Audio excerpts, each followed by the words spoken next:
It's weekend two of the Keeneland Fall Meet. Saturday's races are highlighted by the Grade 1 Queen Elizabeth II Challenge Cup Stakes. Let's cap the card.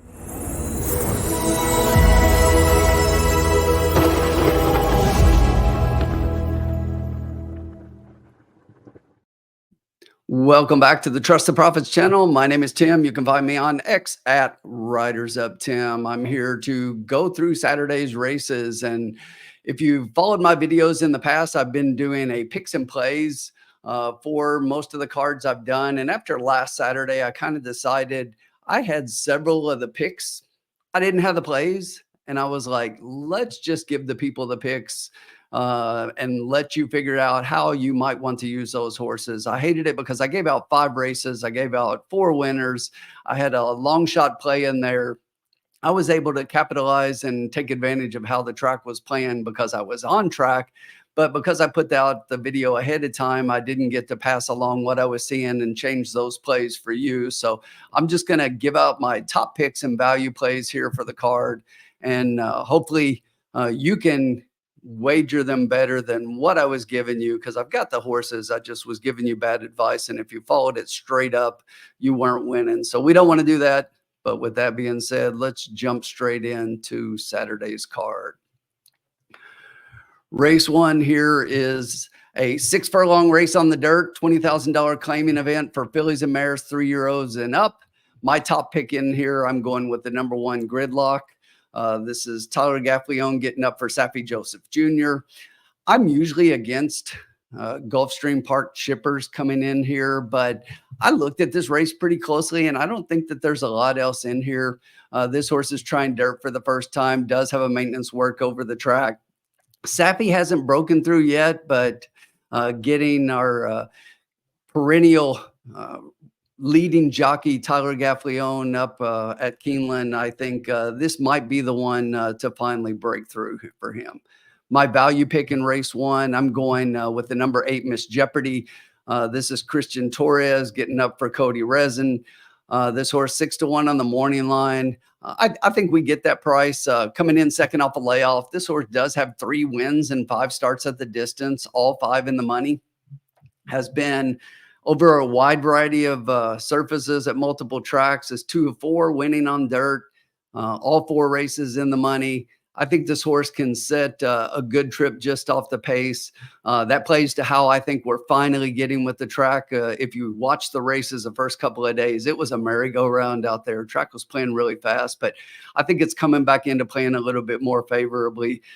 Speed is always a factor, and a lot of times you need to be close, but it was way fast early on. Some of the fastest dirt races since they reinstalled the dirt track back at Keeneland when the track started out there the first couple of days. But we're back to normal, and I think that this horse here, the value pick number 8, has a real shot in here. Moving on to race 2, we've got an 8.5 furlong race, $100,000 maiden special weight for the babies. My top pick in here is the number 8 Governing Party. This is a Chad Brown trained horse getting Irad Ortiz up. Woke up on the turf last out. I think Irad has a really good shot of working out a good trip in here and getting this one in for the win. My value pick in race 2, number 4 Could Do. For Victoria Oliver, getting Luis Saez up. This horse is 20-1 on the morning line, but Saez is he's riding really well right now. He rode 2 winners on Thursday's card. Victoria's she's off to a decent start here on the meet. I think that I'm going to draw a line through that last out at Kentucky Downs. Not everybody likes that track. It's very unique there. These two, when they team up, they have a 31% win rate and a $4.11 ROI. I think this one can add to that total and has a real shot in here in race 2. So I'm going to give that one a play underneath. That's the 4 Could Do.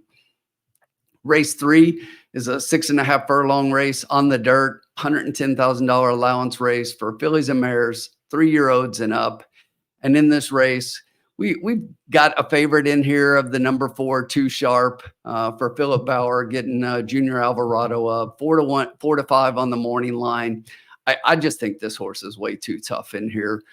This is a horse that just looks to be must abyss at a short price. Was a very close second to Bright Work last time out at Saratoga in the Grade 3 Prioris. And I just think this one's going to be too tough to beat here. The thing about Keeneland to me is this. A lot of people complain because so much chalk comes in. Look, if the chalk's coming in, play the chalk. Last weekend, I was pretty successful playing chalk because underneath you were getting some prices. So you just have to find those. So my value pick in this race, trying to find that price, is going to be the number 1, Stormy Maito. This is another Safi Joseph horse, getting Tyler Gaffleone up here as well. This horse, first time out at 7 furlongs, wired the field there at Gulfstream. This is a horse that I think could move forward here, move forward in this particular race. Looking at the rest of the horses in here, I think definitely could put this horse in the running. Obviously, the 4, the morning line favorite here, Too Sharp, is probably going to be on the lead here as well. This one doesn't have the speed to necessarily go with that one, but I think could be just behind that horse. And because of the speed of the 4 and trying to get out there, maybe sets a little bit off and it has a little more staying power in the end. But for this one, I'm going to go with the 4 and the 1. Moving on to race 4. I'm going to go to the 10 horse in this race. This is a 6 furlong race, $20,000 allowance, 3-year-olds and up. We've got a couple of lower price favorites in here, but I'm going to take the 10 Downtown Charlie Brown, getting Fernando Haro up. I'm going to butcher this name, but I'm going to give it a shot. Panagiatis Synephus. We'll say that's it. Panagiatis Synephus. Anyway, the 10 horse. This is a horse when I look at this one in here, it seems to love finishing second, but the bullet work on 6 October, that 45-3, best of 50 that worked 4 furlongs that day, really caught my eye. I think this horse just maybe the speed in here and is able to get out front. And while the track is, as I said, playing a lot more favorite, and there is some other speed in the race, I just look at the potential for this horse to maybe sit off of some of that speed because it's going to be to the inside, and then take one run with the speed and with the speed that this one clearly shows based on that 45-3 work, and can probably roll by them all in the stretch. My value pick in here is going to be the number 11 Printrack. This is a Rudy Rodriguez trained horse, getting Flavian Pratt up. Morning line 10-1 odds. Has 3 wins in his last 5 races and 15 of 18 races at this distance in the exacta. I think those are pretty good odds. We'll hope that Pratt can continue to get this one into the exacta in this race, and maybe we can get that 10-1 morning line odds or somewhere near that and still be able to cash on a solid exacta here. Moving on to race 5. This is a 8.5 furlong race on the turf, $100,000 maiden special weight for the 2-year-olds. And again, in this race, I just think that we've got a really strong favorite in here with the Lucky Mischief, the number 4 horse here. And looking at this one, getting Luis Saez aboard for Dallas Stewart. He's been steadily improving the last 2 since switching over to the turf. Saez rides back, which is a good sign. Has a nice maintenance work at Churchill Downs. Again, he is the likely favorite, 5-2 morning line odds, but I don't see a lot that can compete if that horse comes out and runs back to those races. My value pick in here, though, is going to be the 10 horse. This is Authentic Style, another Flavian Pratt ridden horse for Rodolphe Brissett. Morning line of 12-1. And again, I think that's where we make our money is taking some of these favorites, maybe boxing these horses, playing the favorites up and down with some of the price horses that we like. And here, that's going to be the number 10 for me. This barn's absolutely red hot right now. But their first turf moves have not been something they've been really successful with. But based on the fact that this is a $400,000 purchase by Authentic out of an Uncle Mo mare, getting Pratt up for the first time, I trust Pratt as much as any jockey in the country on this surface. And I think that he has the potential to work out a trip in here. I'm going to take a chance with this one based on how the barn is doing with the jockey change here, and thinking that we can get a little bit of a price under what appears to be chalk up top. Moving on to race 6, we've got a 6.5 furlong race on the dirt, $100,000 optional claiming event for 3-year-olds and up. Again, going to the 4-horse, again, another big favorite, but I just don't think we beat Giant Mischief in here. Tyler Gaffleone getting up on this one for Brad Cox. Gaffleone rode this one to a previous win and a place. This one's got a bullet work on 20 September that says he's sharp enough to be ready off this layoff. I just think that it's going to be a little bit too much tough. So I'm going to try to make money taking the chalk and getting a little bit of a price underneath. My only concern in here is that with taking the number 2 Bourbon Heist, this is Irad Ortiz getting up for Ian Wilkes. Does Ortiz take a little bit of money because it's Irad? I think that there are enough other nice horses in this race that we get the price. Ian Wilkes, I don't think gets some of the respect and notoriety of some of the other big name trainers here, but I will tell you, he has mine. I do very well with him. He's a great trainer and does well here in Kentucky. If you look at these two, they hooked up for a previous win on this horse in the past, and a repeat of that race could even win this race. But I do think Giant Mischief is a little bit too tough. We'll take a shot with our exact, probably box this one for me, but my top pick is going to be Giant Mischief, and my value, the 2 Bourbon Heist. Moving on to race 7 here. This is going to be a 6 furlong race on the dirt. $100,000 maiden special weight for the filly 2-year-old babies. And in this race, I'm going to take the 4 Taverna, another Gaffleone for Brendan Walsh, 4-1. You can see I've got a lot of Gaffleone. He had 3 race winners on the Thursday card, 3 in a row, as a matter of fact. He, as I mentioned, he's the perennial leading jockey here at Keeneland. He has days like this. I've seen the guy win 5 and 6 on a card, so I'm not afraid to take him. He and Brendan Walsh, when those two hook up, you definitely have to make sure that you take note, because they do well together in this particular spot. I just think that this horse, again, is a little too tough for the field. So I'm going to look for some value. To me, that's going to come by way of the number 2 Contemplate here, getting Luan Machado up for Erwin Hardy. This one just missed in his last race at Churchill Downs. Machado rides back, which to me is a good sign. I love the Axeman. I think he's an up-and-coming rider, and going to be one of the ones that we mentioned with all of our top guys here in no time. But this is a Godolphin-owned filly.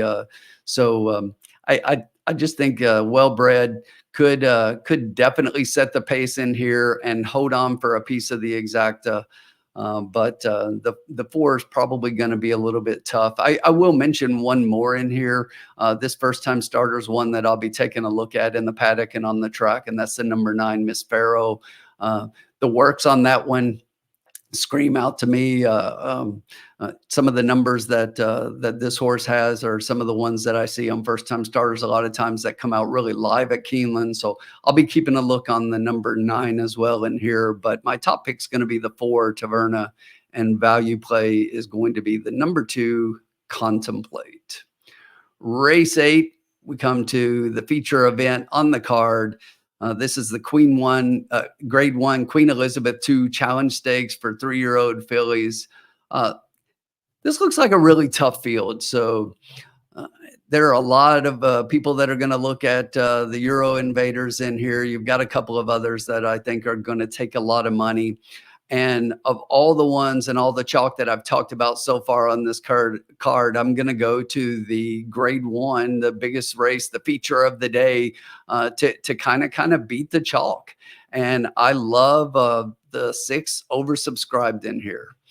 This is Irad Ortiz getting up for Chad Brown. Chad Brown's only won 4 of the last 6 of the QE2 races. So it's hard to count him out. He does have 2 in here. He's got another horse in the 9, Grayosh, on the outside. But I think the 6, if I'm picking one of the 2 Chad Brown horses, and I am, the 6 is the one I like a lot. Obviously, it looks like on paper that when you look at this race, where's the speed coming from? There aren't a lot of front running horses, race in and race out, that you typically see. But I think we're going to get some plenty of pace in here, legitimate speed to run at. I think Irad will have this horse well placed, and I look for the 6 oversubscribed to run by them all in the stretch. For my value pick, I'm going right next door to that one, the number 7, Buku. This is a horse for Philip Bauer, being ridden by Junior Alvarado.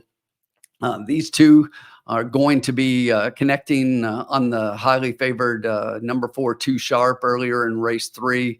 I'll be watching how that horse performs, but this barn looks to be doing pretty well right now, and I think can have a big impact in the races on Friday. I love Buku. This horse is 2 wins and 2 starts here, and Keeneland being a track that I play more than any. I like horses who have races over the surface, particularly ones who win regularly on the surface. This one's 2 for 2, and despite all the others in here and the grade 1, I think this horse fits here, and I'm going to try to make a little bit of money with a couple of price horses here. My top pick being 6 to 1, and my value at 15 to 1. Next up is race 9. This is a 8.5 furlong race on the dirt, $80,000 optional claiming event for 3-year-olds and up. And in here, I'm going to go to the number 5 horse, Parchment Paper. Junior Alvarado gets the ride here for Bill Mott. This horse is 7 to 2 on the morning line, getting first time Lasix. Does have a few questions, obviously, with coming off the long layoff, but has a regular pattern of works here going back to August. Seem to support that this horse is going to be sharp enough to run here. I think that this horse fits, and I'm going to play against the Japanese bred favorite. I'm not a fan of that horse. I don't really like that horse in this spot, and I'm going to try to play against. My value pick here is going to be the 6, Macman. Gets Christian Torres up for Matt Shire. This one's 12 to 1 on the morning line. I think there's enough early speed in the race that Macman can sit the absolute perfect trip just off of those and get first run at the leaders. Parchment Paper is the one I think is going to be closing the most. I think that the speed in here says that it may back up a little bit for Parchment Paper to be able to get that win. But if that horse is not able to close, as some haven't been able to close up well on the Keeneland track so far this meet, maybe he gets up for second, and we end up with the 6 Macman on top. But I like the race shape in here with all of the early speed, and this one looking like prefers to sit one off the pace. So we'll go with the top pick of the 5, Parchment Paper, and our value pick will be the 6, Macman. Moving on to the last race of the card here. This is an 8 furlong event on the turf, $100,000 allowance race for 2-year-olds. My top pick in this race is also, we're going to try to get a little bit of a price in here. I'm going with the 6, the Brigade.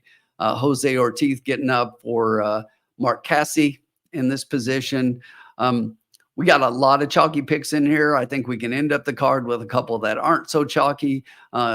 I look at this horse, and I think that this is definitely one that I can get a bit of a price in this race. I like the horse on top. This horse ran okay at Kentucky Downs last time out in the juvenile mile. That was Tistastic, who ran back and got another win at Kentucky Downs. This one is improving in each of his 2 races since coming back off the layoff. A similar step up here, third off the layoff, I think puts this horse right in the winner's circle. I like Jose Ortiz late in the card at Keeneland here with my top pick. My value pick here is going to be the 7 Classic Example. This is a horse for Brad Cox getting Flavien Prat 10-1 on the morning line.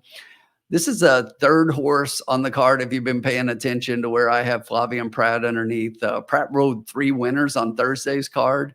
I think he can have a bigger impact on the card on Saturday, maybe not even winning a race. But he's got 3 horses for 3 different trainers here that I think all have an underneath play at a price. As I mentioned a little bit earlier, this is one that won at first asking on a mile on dirt. Will need to move forward, but as I said, I think I trust Pratt with that move more than any other jockey in the country. Getting on a horse on the turf, I think he's the best on turf in the country. And with this one, he will work out a trip somehow. He's been riding really well since coming into Keeneland this week after missing opening weekend. So I really think that we can get a price on there. We'll be playing the 6, the Brigade, with our top pick, and the 7 Classic Example underneath. There you have it. I know I moved through kind of fast, and I didn't really go through each and every race in detail with every horse, capping the card in that way, but we're sitting here at 20 minutes, and to me, 10 races is a lot to do that. If we're going to cap the entire card, I just wanted to put my plays out there, the horses that I'm looking at, my picks rather, not my plays. But I wanted to put my picks out there, let you see what I'm playing. Hopefully you can find some value in some of those horses. Drop a note in the comments. Let me know what horses you're looking at on Saturday's card. Who do you like in the QE2 stakes? Big race, as always, on the Keeneland card. If you're on track on Saturday, look me up. I will be around there somewhere. You can always find me around the paddock just before the races as the horses are coming in, before I make my way to make my wagers and make my way out to the track. But again, make sure you check out our sponsor up there, Iron Bets Racing. They'll be coming online here this fall.